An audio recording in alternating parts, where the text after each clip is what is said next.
guys, it's Vampire Mike from Sega CD Universe, and I wanted to talk about the 1997 film The Good Book. Very appropriate for Easter, so happy Easter, because as you can see, Jesus is on the cover and on the back as well. This was a movie that had come out recently from Saturn's Core. It's by Matt Giaquinto, who I've become acquainted with on Facebook. He's a really nice guy, and I really wanted to see this for a while. I picked it up used recently, and I intend to go to the Saturn's Core signing at Forbidden City in New York City, Forbidden Planet, excuse me, in New York City next weekend, next Sunday, and meet Matt Giaquinto and Scooter McCrae from Shatter Dead. So I'm really excited about that. I'm going to get my stuff signed and meet these directors that I really enjoy. So first off, this is a very plot-driven film, which I really didn't expect. I expected it to be cheesy in a way and have some techno-babble and cyberpunk stuff, which it does, but it's way more plot-driven than I realized.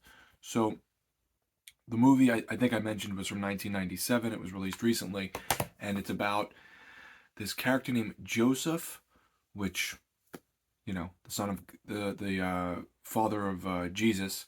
So there's the first kind of nod to religion, and he is working for this, and I could get some of this wrong, some of it's kind of up for my interpretation.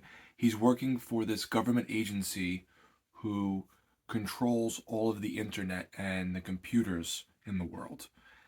Sort of reminded me of Webmaster. I don't know if anyone has seen that. Is it a Dutch film or a Danish film? Anyhow, I digress. He works for this company, and he works beneath this guy, Kern, who he doesn't get along with.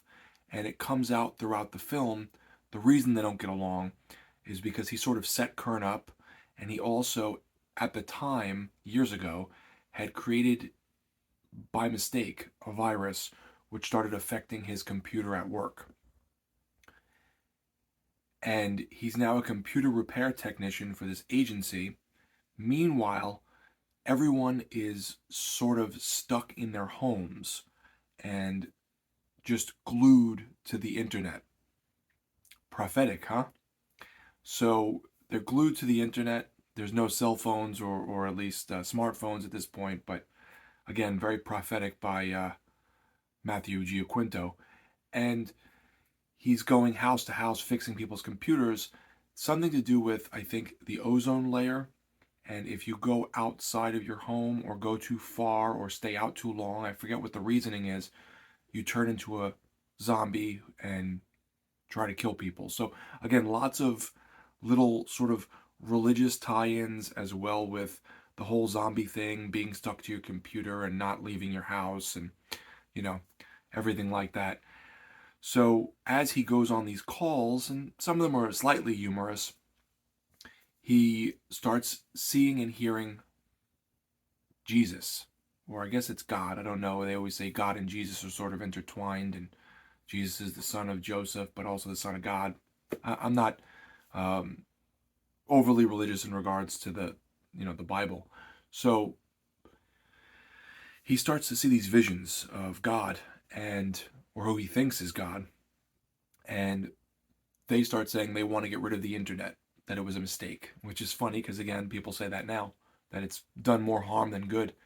And the virus that Joseph had created prior, they want to let loose in the world to get rid of this internet that has now pretty much glued everyone to it and made them just stuck to their houses and to their computers, etc. And that's kind of the gist of the story. He is trying to figure out what the hell's going on. Is he going insane? Is he really seeing God? And as the movie progresses, it starts to unfold. The movie is 1 hour and 21 minutes, so it's not a very long film. It was interesting. It was more straightforward than I expected, because the reviews I had read sort of talked about how obscure and weird some things were, and there are little moments, but for the most part, I felt like it was very easily digestible in regards to what was going on.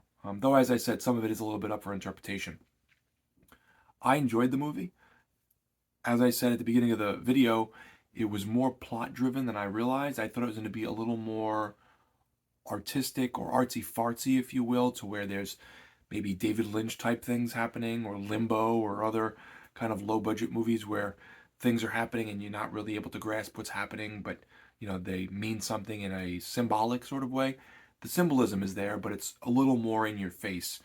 And as I've said, with all the things I've mentioned so far that tie into religion and the Bible, um, it was a cool movie, and I think that it's again saw the future in a way, and was had a larger scope or a larger idea than the sum of its parts. I think that this would have done well as a bigger budget film, but because it's a low budget B movie, if you will, a labor of love from Matt Giaquinto, that this is something not many people have probably seen.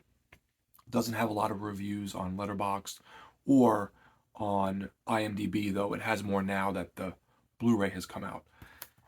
The Blu-ray is still upstairs, but it has a double-sided artwork and a ton of special features, which it's only 9:30, so I hope to dive into tonight a little bit. A brand new transfer from the original master tapes, audio commentary with the director and producer. Oh, the producer is the person who plays God. That's pretty funny. The Making of Drop Dead Films, a documentary that is feature length about the making of the movie. Isolated music cues.